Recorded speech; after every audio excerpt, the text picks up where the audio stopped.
Greetings, my fellow free mother silent thinkers of the News Podcast. My name is Craig, transmitting from the beautiful swampy Mango, South Florida, and today's date is Tuesday, February 27th, 2018. Yep, it is Tuesday night. I go, what the hell? I'm going to decide to do another show on the same date because I have just a few things I like scrambling and observing and seeing some great comic strip photos that is actually backfiring on Sheriff Scott Israel, and of course the FBI all trying to blame the NRA and even the gun owners. So there's going to be a backlash into all those Orwellian snowflakes and Orwellian saps that are learn the facts, okay? And of course, it's always going to be that fear factor. Fear is the greatest weapon. Mind control is a hobby. And they love to do that, try to strip our inherited rights away by saying, trust us. Leave your security eggs on our command. Take care, brother.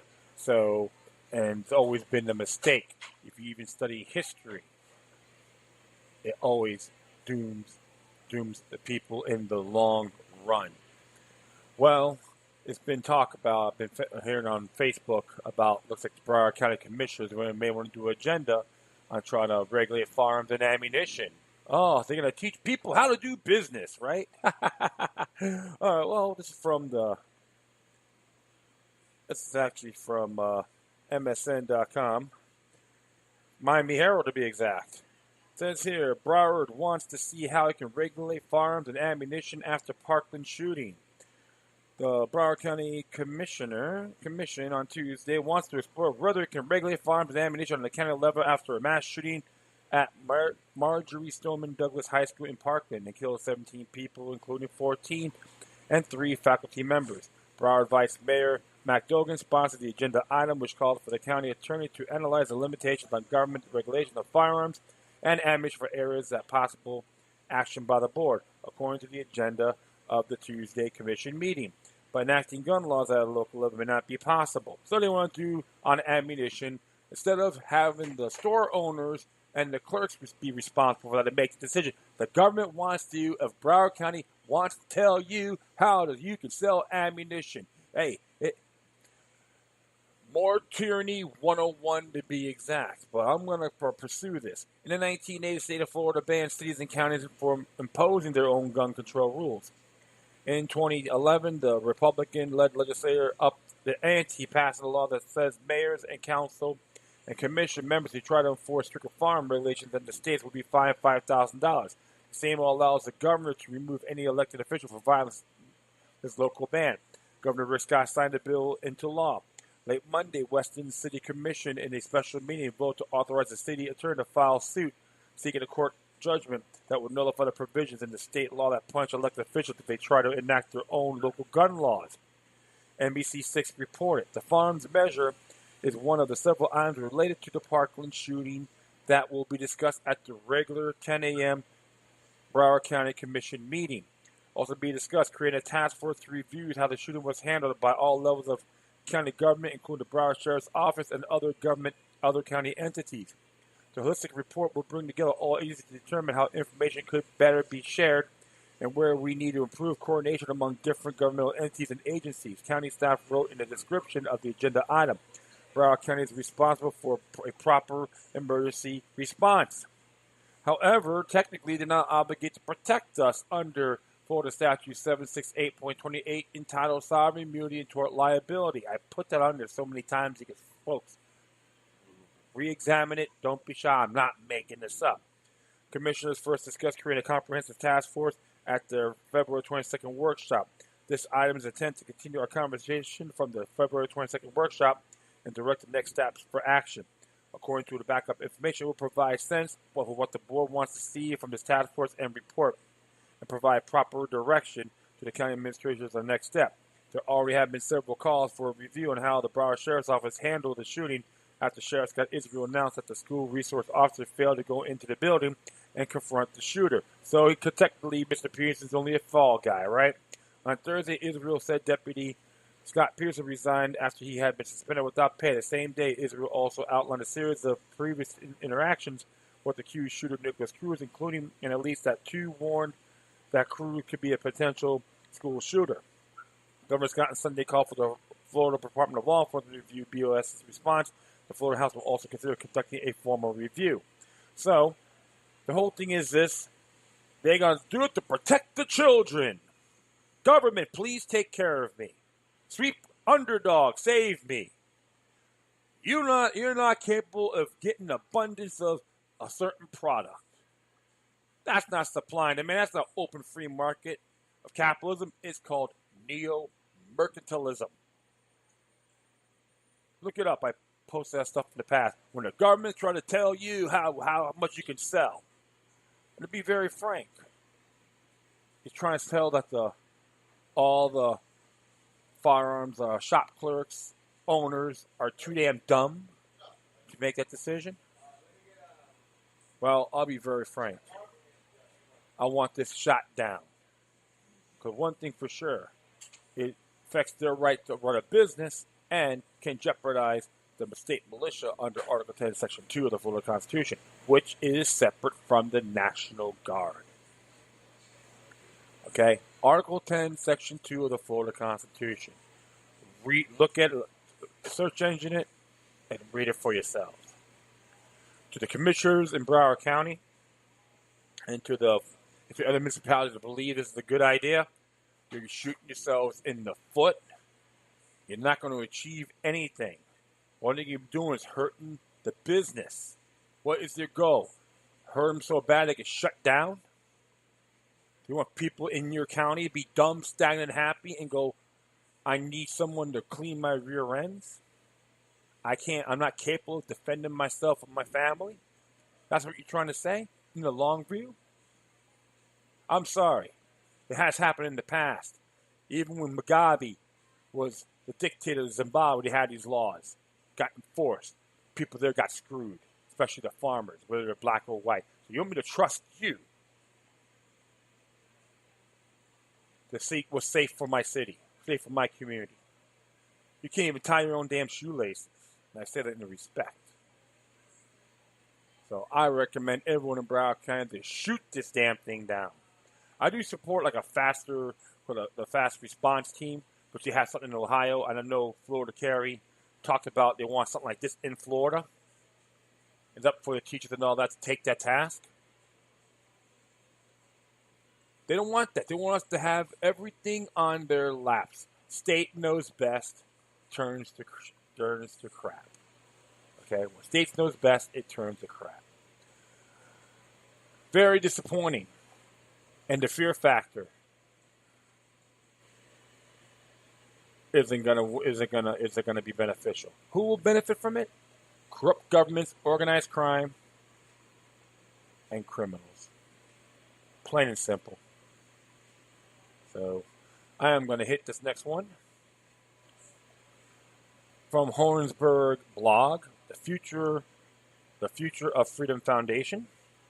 And it says, gun rights don't come from the Second Amendment. To all those pro-Second Amendment folks out there should be paying attention. Whenever there is a gun massacre, status invariably responds that it's time to repeal the Second Amendment. That idea that the Second Amendment is gone, so will be the right to own guns in the United States. There's just one big problem with this position. It's wrong. The Second Amendment, like the First Amendment, doesn't give anyone any rights. Instead, it prohibits the federal government from infringing on rights that are natural and God-given that pre-exist government. The Declaration of Independence sets forth for the essential principles. Every person, i.e. not just American citizens, is endowed by the nature or God with fundamental rights. This includes life, liberty, and pursuit of happiness. Not just American citizens. Hey, good point. So, I'll just say this. Article 1 to 2 of the Florida Constitution about residents in Florida. Their natural born rights considered inalienable. Just to give you that. So I will continue on here. Thus, given the people's rights are natural and God-given, they pre-exist government. That rights come first, and the government comes second. What is the purpose of government? The Declaration answers, the purpose of government is to protect the existence and exercise of people's natural or God-given rights.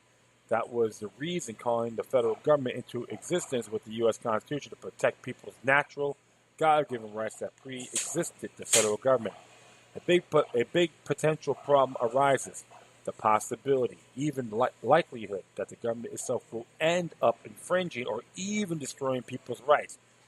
That possibility deeply concerned our American ancestors. They were convinced that government itself, not some foreign entity, constituted the biggest threat to their freedom, privacy, property, and pursuit of happiness. That's why they were not terribly enthusiastic about approving the Constitution. If they hadn't approved it, the United States would have continued operating under the Articles of Confederation, under which the national government didn't have the power to tax people. The American people finally decided to go along with the deal. The biggest argument that finally sold it to them that the Constitution, which called the federal government into existence, strictly limited the powers of the federal government to those few powers that were enumerated in the document. Those enumerated powers did not include the power to infringe or destroy people's natural God-given rights, again, that pre-existed the federal government. Thus, even without the Bill of Rights, the federal government had no legitimate authority to control what people read or what people owned, including books and guns. That's because these rights pre-existed the government and because the Constitution did not give the federal government the power to infringe on these pre-existing rights. In fact, if the government did infringe on people's natural God-given rights, it would be violating the very same reason that people called governments into existence: to protect the existence and the exercise of their rights. So why, then, was the Bill of Rights necessary? In a technical sense, it wasn't, since the powers delegated to the federal government were enumerated in the Constitution, and since the delegated powers did not include the powers to control of what people read or own, including books and guns, the Bill of Rights was essentially superfluous. In fact, some people even argue that by enumerating some rights in the Bill of Rights that might be construed to mean that those were the only rights that were being protected. That's what the Ninth Amendment was enacted to point out. That was not the intention. The reason the Bill of Rights was enacted was because the deep concern that our American ancestors had about the threat that the new federal government will pose to their rights and liberties. They believed that this government, their government, would invariably end up doing what every other government in history has done: destroy these rights. That's why they enacted the Bill of Rights, to hammer the message home that the government people were expressly prohibiting the federal government from traveling the road to tyranny that all other governments in history have traveled. But notice something important about the Bill of Rights: is gives no one any rights. Instead, prohibits the federal government from infringing or destroying the rights that already existed. It really should have been called the Bill of Prohibitions rather than the Bill of Rights. Thus, people don't have the right to own guns because of the Second Amendment, just as people don't have the right to free speech because of the First Amendment. People's natural God-given rights pre-exist government. They exist whether the Bill of Rights, the Constitution, and the federal government are there or not. What happens when the government infringes or destroys the rights of the people? The Declaration of Independence gives us the answer. It is the right of the people to alter or even abolish the government and institute a new government whose powers are limited to its legitimate function. That's the right that every American living today should keep in mind. Absolutely. He's absolutely correct. Your rights are natural born or God-given, including your right to keep and bear arms. No ends, ifs, or buts of this day and age. That's toilet paper rhetoric. Defense mechanism. It doesn't work. If you don't like it, get the hell out of here. Plain and simple. I find all this Orwellian snowflakes or saps trying to say we got to regulate, change, and all this because of our freedom. They should get a good slap in the face, including their parents. I say it symbolically because none of these clowns ever learned the lessons from 9/11. Not one of them. I'm not afraid to call out these clowns from Never Again and these Orwellian snowflakes trying to tell us how to live because they suffer for something on a criminal intent. They try to combine our natural-born inherited rights with criminal intentions. Completely two separate entities. So, my friends, your rights are natural-born, inherited. No arguments, no debates. All these clowns out there, freedom haters, are invalid, null and void, and their attributes, the rhetorical attributes, is less attractive than sitting in the toilet, squatting down, and excreting your waste. Okay? Finally, this came out today from antiwar.com. The world's worst humanitarian crisis in Yemen keeps getting worse. Originally appeared on American Conservative. Hey. The humanitarian chief described the catastrophic conditions that exist in Yemen today. In a speech read by UN Director of Humanitarian Operations John Ging, Lowcock said that 8.4 million Yemenis are severely food insecure, and about 400,000 children under the age of 5 are so severely malnourished that they are 10 times likely to die without treatment than their healthy peers. Yemen's crisis is far by the worst in the world, just by the sheer numbers affected and the severity of the conditions. And it is made even more by the fact that the crisis could be quickly elevated if the coalition halted its bombing campaign and lifted its blockade. If Yemen were allowed to resume normal commerce with the outside world and a sustained relief effort were made, the most dire worst-case scenarios could be averted.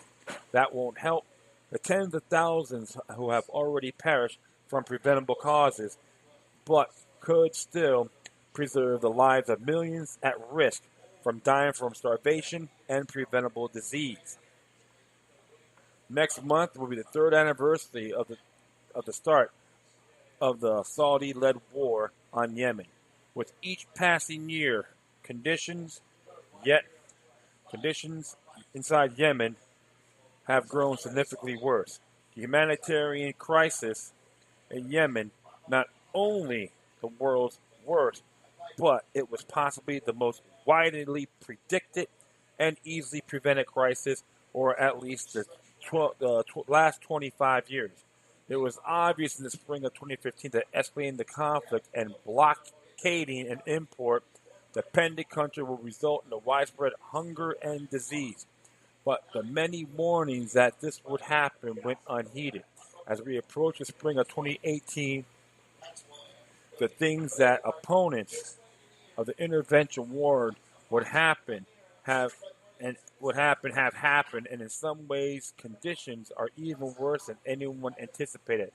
No one can claim that these terrible developments were unforeseeable, and no one can claim that they were unavoidable. The crisis in Yemen is a man-made one caused in a large part by the deliberate policy choices of the coalition governments and their Western enablers. And the crisis continues because they choose to continue it. The people of Yemen need a major, coordinated international response to end the war and avert mass starvation. But such a response still seems as far away as ever. The very least that the U.S. can do is stop participating in this disgraceful war. Congress should vote to halt all U.S. military assistance to coalition governments. And you're absolutely correct. This is sick, demented, nefariously unacceptable.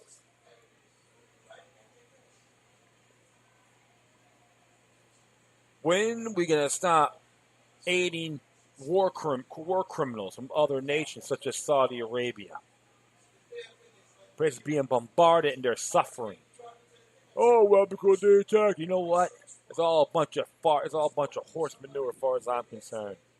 Let's stop aiding Saudi Arabia and anyone else that wants to destroy innocent people. The United States got to get out of all these wars. Stop being an empire and turn as a republic once and for all. Bring all of our brothers and sisters home. You know, people talk about North Korea and Cuba, right? But, Saudi Arabia, they're our friends. Exceptionalism. I wipe my rear end from that Abe Lincoln ideology of exceptionalism. This is what is still going on right now. Well, that's the truth, my friends. If you don't like it, send me something to defend their actions. I dare you. That is it. Short and sweet. I thank everyone for listening. Plus, feel free to download and share this throughout your social media networks. If you have any questions, comments, or you're saying something that's interesting, it would be great.